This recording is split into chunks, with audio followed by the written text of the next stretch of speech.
പിണറായി വിജയൻ ഘടകകക്ഷികൾക്കൊക്കെ ഉറപ്പ് നൽകിയിരിക്കുകയാണ്, നമ്മൾ മൂന്നാം വട്ടവും അധികാരത്തിൽ വരും എന്ന്. അങ്ങനെ ഉറപ്പ് നൽകുന്നതിൻ്റെ പിന്നിലുള്ളൊരു കാരണം, ഈ ഘടകകക്ഷികളിൽ ചിലരൊക്കെ മുന്നണി മാറ്റത്തിന് തയ്യാറെടുക്കുന്നുണ്ട് എന്ന് മനസ്സിലായതിൻ്റെ ഒരു പശ്ചാത്തലത്തിലായിരിക്കാം. അതിനോടൊപ്പം തന്നെ 3.0 എന്നുള്ള രീതിയിലുള്ള ഒരു പുതിയ ഫോർമുലയോടുകൂടി സമൂഹ മാധ്യമങ്ങളിൽ ഇപ്പോൾ പിണറായി തന്നെ വീണ്ടും എന്ന രീതിയിൽ പ്രചാരണവും മുറുകുകയാണ്. പറയാറായോ മൂന്നാം വട്ടം വരും, അല്ലെങ്കിൽ UDF വരും എന്ന്? നമ്മൾ ഒരാളെ എപ്പോഴാണ് മാറ്റി നിർത്തുന്നത്? ഒരാളിനെ നമ്മൾ ഉപേക്ഷിക്കണമെങ്കിൽ, അല്ലെങ്കിൽ ഒരു കുടുംബ ബന്ധത്തിൽ ഒരാൾ, ഒരു ഭർത്താവ് തൻ്റെ ഭാര്യയെ മാറ്റി നിർത്തണമെങ്കിൽ, ഡൈവോഴ്സ് ചെയ്യണമെങ്കിൽ അത് തക്കതായ കാര്യം വേണ്ടേ? ഒന്നുമില്ലാതെ നമ്മളാരും, ഞാനോ വിജയാനന്ദ സാറായാലും അതൊന്നും സംഭവിക്കുന്നില്ല. അപ്പം നമ്മുടെ ആത്മവിശ്വാസമാണ് ഞാൻ എൻ്റെ കുടുംബത്തോടൊപ്പം നിൽക്കുന്നു. സമാനമാണ് ഇടതുപക്ഷ ജനാധിപത്യ മുന്നണി കൃത്യമായി ജനങ്ങളോടൊപ്പം നിന്നുകൊണ്ട് ജനങ്ങളുടെ വിഷയങ്ങൾ പരിഹരിച്ചുകൊണ്ട് മുന്നോട്ട് പോവുകയാണ്. എന്തിന് സഖാവ് പിണറായി വിജയനെ മാറ്റി നിർത്തണം? അദ്ദേഹത്തിൻ്റെ പാർട്ടി സംവിധാനത്തെ എന്തിനു മാറ്റി നിർത്തണം? അദ്ദേഹം നയിക്കുന്ന മുന്നണിയെ എന്തിനു മാറ്റി നിർത്തണം? ഇവിടെ പാലും തേനും ഒഴുക്കി എന്നൊന്നും ഞങ്ങൾ പറയുന്നില്ല.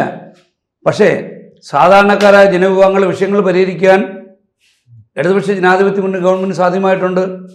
ഇന്ന്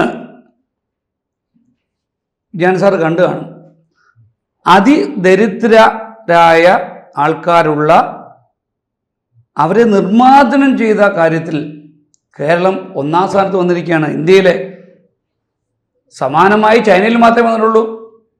അതിദരിദ്രരായുള്ള ആൾക്കാരുണ്ടായിരുന്ന കേരളത്തിലെ അവരുടെ പ്രശ്നങ്ങൾ പരിഹരിച്ച് അവരെ മുഖ്യധാരയിലേക്ക് കൊണ്ടുവന്നിട്ട് കേരളം അതിദരിദ്രരില്ലാത്ത സംസ്ഥാനമായി പ്രഖ്യാപിക്കപ്പെടുകയാണ്.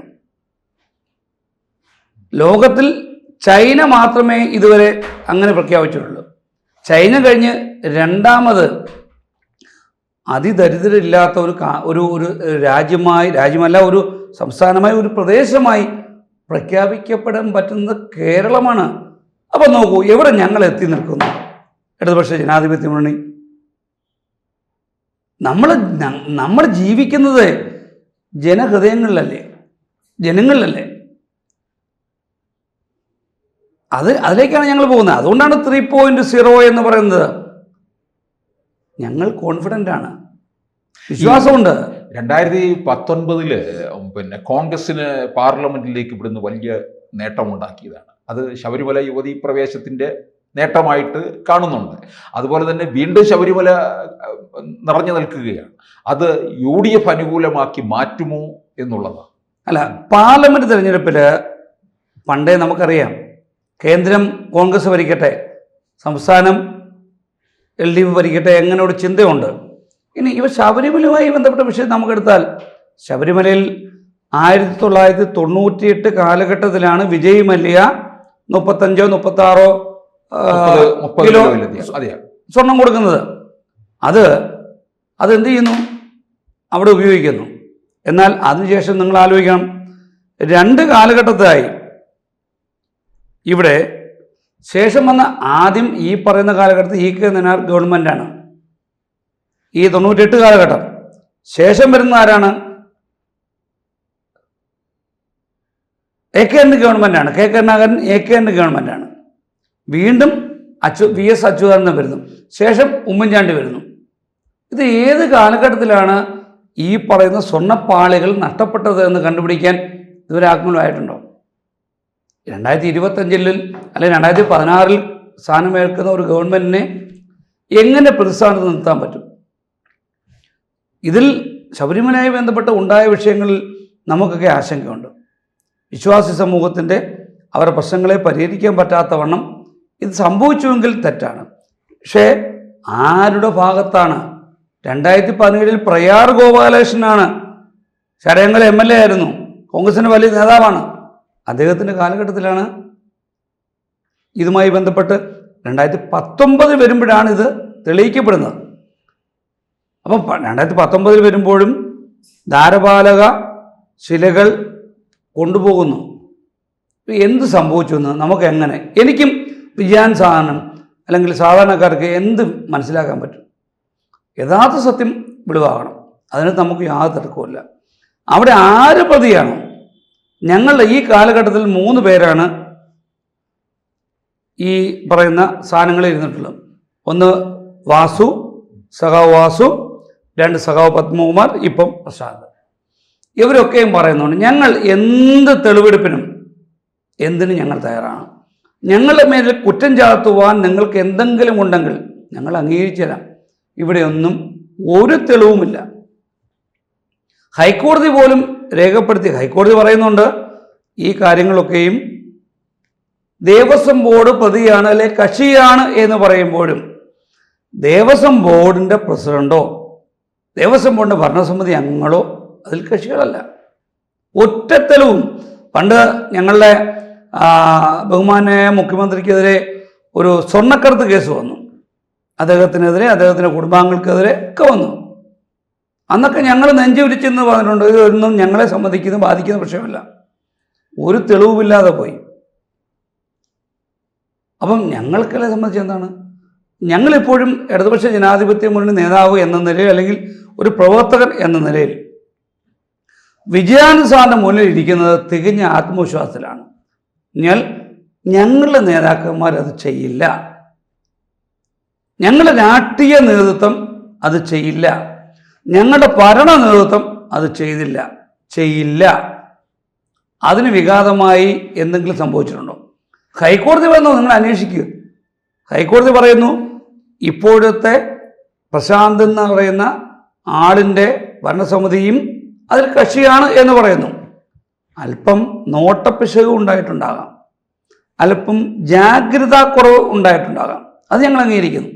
പക്ഷേ ഒരു നയാ പൈസ വിശ്വാസികളുടേത്, ശബരിമല ശാസ്താവിൻ്റേത്, ശബരിമല അയ്യപ്പൻ്റേത്, ഒരു നയാ പൈസ പോലും ഞങ്ങളുടെ ആരുടെയും പോക്കറ്റിലേക്ക് വന്നിട്ടില്ല.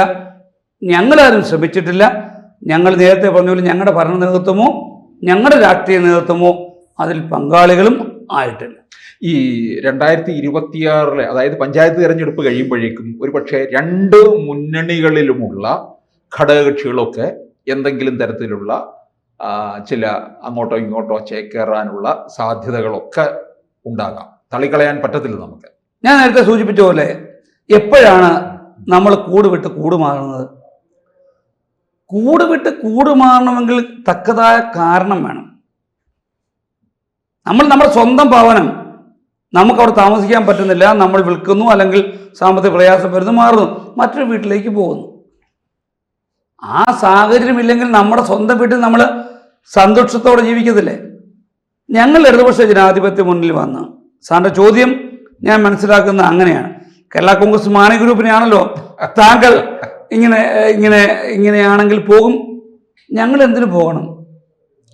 ഞങ്ങൾ തിരിച്ചുപോകാൻ ലീഗ് ഇങ്ങോട്ട് വന്നാലോ എന്ത് ചെയ്യാൻ പറ്റും? അതെ, നിലപാടുകൾ വ്യക്തമാക്കി ലീഗ് വന്നാൽ പോലും ഞങ്ങൾ സ്വീകരിക്കും.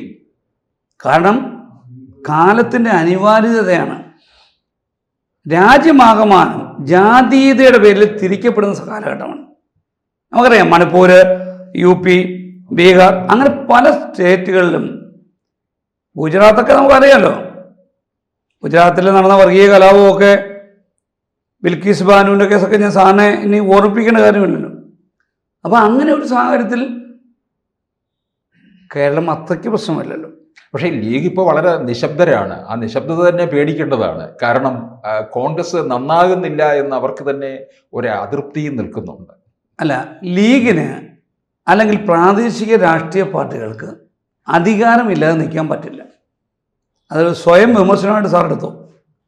ഒരു കേരള കോൺഗ്രസ് ആയാലും അല്ലെങ്കിൽ പ്രാദേശിക രാഷ്ട്രീയ പാർട്ടികളായാലും അധികാരമില്ലാതെ അവർക്ക് നിൽക്കാൻ പറ്റില്ല. 5 കൊല്ലമൊക്കെ നിൽക്കും. 5, 10, 15 ആയാൽ ഇതില്ലാതായിപ്പോൾ. പണ്ടത്തെ പഴയ കഥകളൊക്കെ നമുക്കറിയാം.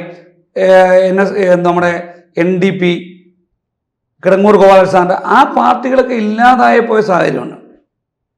എന്ന് പറഞ്ഞ പോലെ മുസ്ലിം ലീഗിനും ഭരണമില്ലാതെ നിലനിൽക്കാൻ സാധ്യമാകില്ല. അപ്പോൾ സ്വാഭാവികമായിട്ടും അവർ മറ്റൊരു തരത്തിലേക്ക് വന്നാൽ നമ്മൾ ആശങ്കപ്പെടേണ്ട കാര്യമില്ല. അപ്പോൾ എന്തായാലും ഒരുപക്ഷെ മുന്നണി മാറ്റം അങ്ങനെ ഉണ്ടാകാം എന്നുള്ളതാണ്. മുന്നണി മാറ്റം ഐക്യ ജനാധിപത്യ മുന്നണി നിന്ന് LDF ഉണ്ടാകാം. LDF നിന്ന് UDF പോകുന്ന ഒരു സാഹചര്യമില്ല. അത് ഒരു കാരണവശാലും സംഭവിക്കും. കാര്യം ഞങ്ങൾ മാണി ഗ്രൂപ്പാണെങ്കിൽ, അല്ലെങ്കിൽ ഞങ്ങളോടൊപ്പം നിൽക്കുന്ന രാഷ്ട്രീയ പ്രസ്ഥാനമാണെങ്കിൽ അവർ സംതൃപ്തരാണ്. അസംതൃപ്തിയാണല്ലോ എപ്പോഴും നമ്മൾ മാറ്റപ്പെടുവാനുള്ള സാഹചര്യം അവിടെ ഇല്ല. കൂടുതൽ വാർത്തകളും വിശേഷങ്ങളും നിങ്ങളിലേക്ക് എത്താൻ ABC മലയാളം സബ്സ്ക്രൈബ് ചെയ്യുക, ബെൽ ബട്ടണും അമർത്തുക.